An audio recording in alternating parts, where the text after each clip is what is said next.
想問同學，啱啱個測試你覺得係成功啊，定係失敗咧？失敗啦，飛唔高，飛唔起係咪？咁我想問失敗嘅原因喺邊度咧？咁唔夠直，唔夠時間上鏈，好，即係你覺得上多啲鏈應該可以嘅係咪？好，仲有冇其他答案？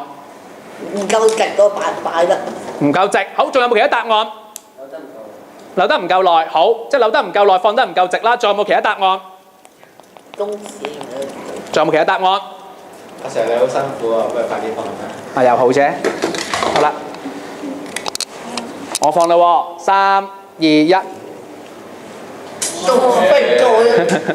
咁我又想問啦，你話扭得耐啲就會成功係咪？咁你覺得啱啱個係成功定係失敗？失敗。哇！對啱啱嗰個同學，你有望到飛到成天台平台嗰個天幕咁高，慢慢跌翻落嚟嘅話，呢個都叫成功？呢個失敗啦，係咪先？嗱，睇下成個流程，我哋啱唔啱啊？諗下，喂啱嘅喎，但係問題問，我哋想做到呢個效果，佢嘅部件可唔可以互相去配合咧？咁樣樣。當我揸住下面放上面嘅時候，邊一個喺度轉啊？上面嘅意思係螺旋葉轉係咪？但係調翻轉啦，如果我揸住上面嘅話咧，邊個轉啊？下面嘅意思係支棍轉係咪啊？支棍轉嘅意思即係話支棍擁有嘅咩能量啊？動能。好啦，我哋諗諗啦喎。但係支棍轉可唔可以令到佢飛嘅咧？唔可以。咁我哋再諗一諗啦。嗱，但係假設我哋唔考慮埋其他能量嘅話啦，橡筋所儲存嘅勢能好似分餅仔咁樣，原來會分俾螺旋葉嘅動能同埋木條嘅動能。OK， 分餅仔。咁呢個分得多嘅話，咁呢個自然分得少。咁但係呢個分得少嘅話，飛唔飛得起咧？飛唔起喎。咁我哋盡量希望木條攞得越少動能越好啦，係咪？咁我諗辦法令到佢唔好轉咯喎。有咩方法令到佢唔好轉咧？嗱，咁測試成功咗之後，咁我哋做一個簡單嘅總結。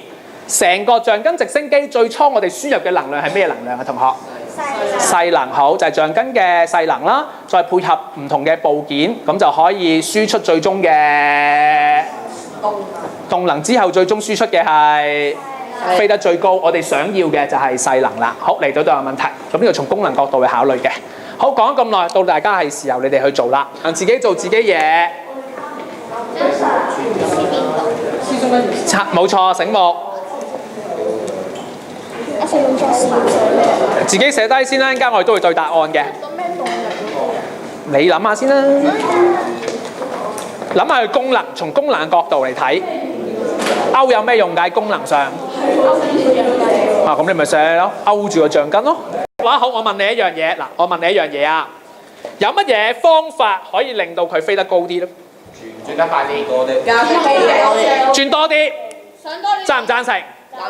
好，轉多啲，好啦。嗱，好講埋先啦。除咗轉多啲之外，仲有乜嘢因素可以影響到佢飛高啲咧？多啲空氣，風速。喺個結構上咧，呢個大細有冇關咧？有。可能有係咪？螺旋葉嘅長度有冇關咧？都可能有係咪？好。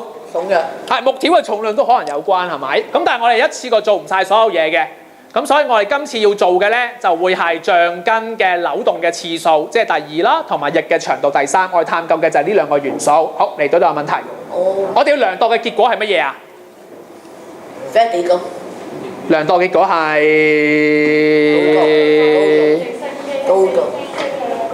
張建鵬講得好啊，就係講緊直升機飛行嘅高度得唔得？但我想問一樣嘢啊，點樣去量度呢個高度咧？睇佢飛幾多有？肉眼。幾高咪係咯。哇，肉眼好似唔係好準確喎。揾人喺某樓度舉個牌，就話幾多米。好，都啱喎。啊，揾人肉嘅整把尺係咪？咁然之後我哋就睇翻升到嘅時候去到邊個位置，仲有冇其他好嘅方法？紅外線，好，係。喺個網條繩度。喺佢飛上影相。係啱，成個過程錄影或者影相係咪？咁但係今日咧，我哋由於時間關係，我哋真係用最簡單、最基本嘅方法嘅啫，即係肉眼，用肉眼得唔得？所以你發覺我哋整個實驗咧，其實有優化嘅空間嘅。